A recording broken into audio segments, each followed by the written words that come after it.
There is a specific kind of education that no school provides and no comfortable upbringing produces. The education of how power actually works, not how it is supposed to work. Not how the moralists and the idealists and the people who benefit from your continued comfortable misunderstanding of it would prefer you to believe it works. How it actually works, in the specific, observable, consistent reality of how human beings behave when genuine stakes are involved and genuine interests are engaged and the comfortable constraints of social performance have been stripped away by circumstances that make those constraints expensive. Most men go through their entire lives without this education. Not because they are unintelligent, because the education is uncomfortable, because it requires the willingness to see things that sentiment and wishful thinking prefer not to see, because the accurate understanding of how power works contradicts beliefs that most men find genuinely preferable to the truth, and because they lack this education, they are consistently surprised by what happens when they encounter power in its actual form. When the man they trusted with their interests turns out to have been serving his own. When the institution they believed was neutral turns out to have preferences that do not align with theirs. When the rules they believed applied to everyone turn out to apply differently depending on who is playing. These surprises are expensive, sometimes very expensive. My name is Niccolò Machiavelli. I received the education I am describing through 14 years of direct engagement with power in the most politically concentrated environment in Renaissance Europe. And I want to give you what I learned. Not to make you cynical, not to give you permission to harm people, not to endorse the behavior I am going to describe, to ensure that you are never again surprised by it, because the man who understands how power actually works is not controlled by it. He navigates it. He sees it clearly. He is not moved by it in the ways that the man who does not understand it is moved. And that clarity, uncomfortable as it is in the acquiring, is one of the most valuable things I know how to offer. The first and most fundamental lesson about how power actually works is this. Power does not distribute itself according to moral desert. It distributes itself according to capability, position, and the willingness to use it. This is perhaps the most uncomfortable observation I ever made, and the most consistently confirmed across everything I observed. The good man does not automatically receive power commensurate with his goodness. The capable man does not automatically receive position commensurate with his capability. The just cause does not automatically prevail over the unjust one. What prevails is what is backed by sufficient force, sufficient positioning, and sufficient willingness to deploy both when deployment is required. I watched good men lose to less good men throughout my career. Not because goodness is worthless. I have written at length about the genuine value of goodness and the cost of its absence. But because goodness alone, without the capability to protect and advance it, is consistently defeated by wickedness with capability. The lesson is not to become wicked. The lesson is to develop capability, to build the positioning, the alliances, the resources, the specific capacity for decisive action when decisive action is required, that allows goodness to survive in a world that does not protect it automatically. The naive man believes that being right is sufficient, that justice will prevail because it is just, that good intentions will produce good outcomes because the intentions are good. The educated man understands that being right is necessary but not sufficient, that justice requires the power to enforce it, that good intentions require the capability to translate them into actual outcomes in a world that does not cooperate with intentions. Build the capability, not instead of the goodness, in addition to it, because goodness without capability is consistently defeated, and the defeat of goodness does not serve the people that goodness was trying to serve. The second lesson is this. Most people are loyal to their interests, not to you. I wrote about this in The Prince with a directness that scandalized the people who preferred a more comfortable account of human motivation. Men will support you while you can serve their interests. They will abandon you when supporting you becomes more costly than abandoning you. The love and gratitude they express in comfortable times is genuine, but it is contingent on the continued alignment of their interests with their expressed loyalty. This is not wickedness. As I have argued in other contexts, it is the structural reality of human motivation operating as it was built to operate. People prioritize their own interests, not exclusively, not without exception, but with a reliability that no amount of genuine warmth or expressed loyalty fully overrides when genuine pressure arrives. The practical lesson is this: do not build your position on the loyalty of people whose interests might diverge from yours. Build it on the alignment of interests that makes loyalty and self-interest point in the same direction. The ally whose interests are genuinely aligned with yours is a more reliable ally than the ally who expresses greater loyalty but whose interests are only coincidentally aligned in the current circumstances. Find the alignment of interests, build on that. And when the interests diverge, acknowledge the divergence honestly rather than maintaining the form of loyalty while the substance has already dissolved. This is not cynicism about human nature. It is accurate navigation of it. The third lesson is one I observed so consistently that I eventually considered it a law rather than an observation. Whoever controls the narrative controls the outcome. Not always, not without exception, but with a consistency that makes narrative control one of the most important strategic assets available in any domain where human judgment determines outcomes. I watched men of genuine capability lose to men of lesser capability because the lesser capable man controlled how the situation was understood by the people whose judgment determined the outcome. I watched correct positions defeated by incorrect ones because the incorrect position had been framed more compellingly, had been given a story that people could receive, had been presented in ways that aligned with what the audience already believed and wanted to believe. The man who understands this does not respond to it by becoming a manipulator of narrative. He responds by understanding that narrative is always operating whether he is shaping it or not. That if he does not shape how his actions and positions are understood, someone else will shape them for him. And the someone else who shapes them will not necessarily shape them in ways that reflect the actual truth of what he is doing or why. Take responsibility for your narrative, not through deception. Through the honest and deliberate communication of the actual truth of what you are doing and why, in ways that the people who need to understand it can actually receive. The man who does his work and expects its quality to speak for itself without any deliberate communication of what makes it genuinely valuable is not being humble. He is being naive. In a world where attention is scarce and narrative is constantly being constructed, the failure to shape your own narrative is the surrender of that shaping to people who may not share your interests. Shape it, honestly, deliberately, with genuine attention to how what you are actually doing can be communicated in ways that reflect its actual worth. The fourth lesson concerns what I would call the cost of half measures. I wrote in The Prince that men ought either to be well treated or crushed, because they can avenge themselves of lighter injuries, of more serious ones they cannot. This has been read as an endorsement of cruelty. It is not. It is an observation about the specific strategic error of the half measure, of the action that is strong enough to create an enemy but not strong enough to eliminate the enemy's capacity to retaliate. I observed the cost of half measures across my entire career with a consistency that made it one of the most reliable predictors of future difficulty I ever identified. The conflict not fully resolved becomes a conflict resumed under worse conditions. The opponent not fully addressed becomes an opponent who has had time to prepare for the next engagement.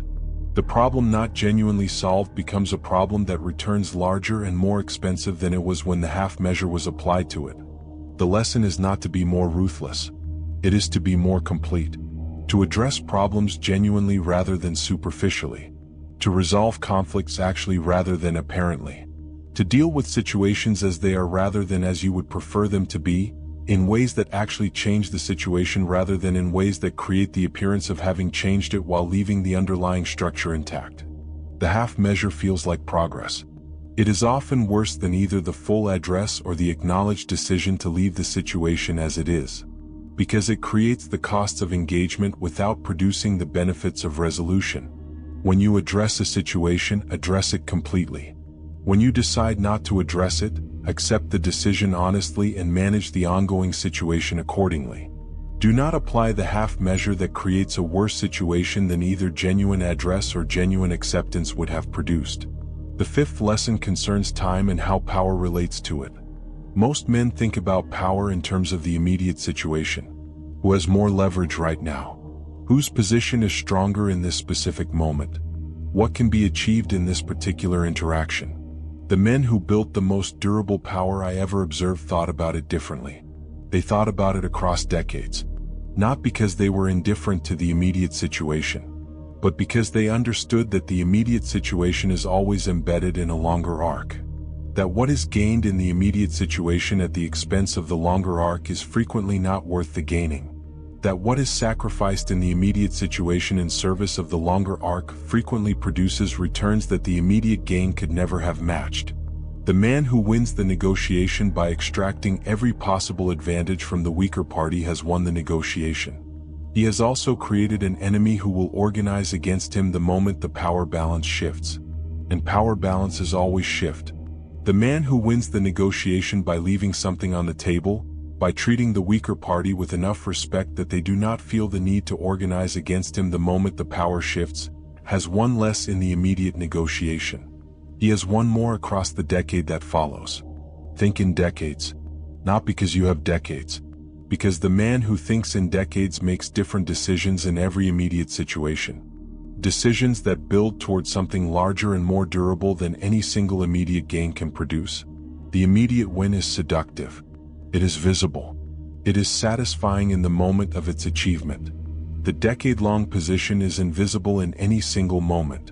It accumulates silently, through the patient application of decisions that sacrifice immediate advantage for longer arc advantage, until it becomes something that the immediate win man cannot match regardless of how many individual negotiations he wins. Build for the decade. Win the negotiations along the way. But never sacrifice the decade for the negotiation. The sixth lesson is the most directly applicable to the daily experience of any man trying to build something in the actual world. Information is the primary resource of power, and most men give it away freely without understanding what they are giving. Every interaction produces information about your position, about your intentions, about your capabilities and your vulnerabilities and the things you care about enough to reveal through the quality of your response to them. The man who is not deliberately managing what information he is producing in every interaction is not failing to produce information. He is producing it freely, without the consideration of who receives it and what they do with it. The man who understands that information is power manages its production deliberately, not through deception, through the genuine recognition that not everything needs to be said and that what is not said preserves an advantage that what is said dissolves. I managed information deliberately throughout my career in Florence, not by lying. By understanding what information served the interests of the Republic when shared and what information served those interests better when held. What the person I was speaking to needed to know to serve the Republic's interests and what they did not need to know because knowing it would serve their interests at the Republic's expense. This is not manipulation.